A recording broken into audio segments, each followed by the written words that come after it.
वीरांगना रानी दुर्गावती के बलिदान की कथा जो हमें विदेशी आक्रमणकारियों के सामने न झुकने के साथ साथ अपने धर्म, अपने राज्य की रक्षा के लिए सर्वस्व न्यौछावर करने की प्रेरणा देती है।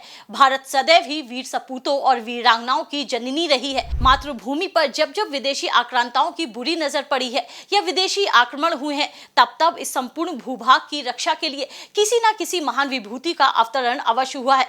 ऐसी एक महान विभूति रही रानी दुर्गावती। उनका जन्म 5 अक्टूबर 1524 को चंदेल राजा कीरत सिंह के यहाँ हुआ था। नवरात्रि की दुर्गा अष्टमी के दिन जन्म होने के कारण इनका नाम दुर्गावती रखा गया। देश के इतिहास में चंदेल राजाओं की वीरता का अपना एक महत्वपूर्ण स्थान है। ये वही राजा कीरत सिंह है जिन्होंने अपने कलिंजर किले में मुगल आक्रांता शेरशाह सूरी को मौत के घाट उतार दिया था। अपने परिवार की ख्याति और वीरता के अनुरूप ही दुर्गावती बाल्यकाल से ही वेद और शास्त्र की शिक्षा के साथ साथ शस्त्र विद्या और घुड़सवारी का भी प्रशिक्षण ले चुकी थी। दुर्गावती के बारे में कहा जाता है कि युद्ध कला में पारंगत होने के साथ साथ वह इतनी साहसी थी कि अकेले ही शेर का शिकार कर लेती थी। दुर्गावती की इसी वीरता से प्रभावित होकर गढ़मंडला के गोंडवाना साम्राज्य के राजा दिलपत शाह ने वर्ष 1542 में उनके साथ विवाह किया था। वर्ष 1545 में रानी दुर्गावती को वीर नारायण के रूप में पुत्र रत्न की प्राप्ति हुई थी, लेकिन रानी का दाम्पत्य जीवन ज्यादा दिनों तक नहीं रह सका। वर्ष 1550 में राजा दलपत शाह का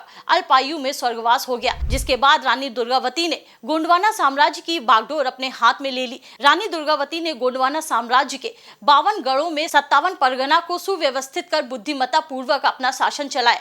रानी दुर्गावती के शासन काल में राज्य में जनता खुश थी। रानी दुर्गावती के साम्राज्य की वैभवता को देखते हुए मालवा के राजा बाज बहादुर ने गढ़मंडला पर कई बार हमला किया, परंतु हर बार रानी ने अपने रण कौशल से उसे धूल चटाते हुए परास्त कर दिया। वर्ष 1562 में राजा बाज बहादुर के मालवा राज्य पर अकबर ने कब्जा कर लिया और रानी दुर्गावती को अबला महिला जानकर गढ़मंडला पर आक्रमण करने की रणनीति बनाने लगा।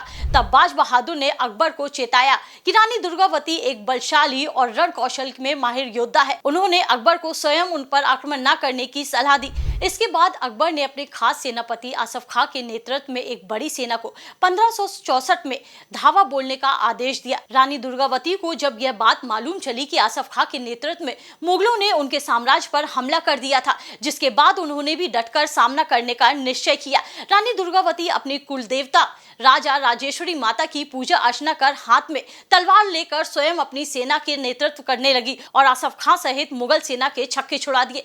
दूसरे दिन फिर आसफ खां ने लगभग 20,000 नए घुड़सवार मुगल सैनिकों के साथ रानी की सेना पर हमला बोल दिया। इस बार भी रानी ने वीरता से जवाब दिया। रानी दुर्गावती की सेना ने मुगल सेना को सिंगौरगढ़, चंडाल भाटा और गौरैया घाट से तो खदेड़ दिया था, परंतु नरई नाला में भीषण युद्ध होने लगा। इसी समय रानी का हाथी घायल हो गया।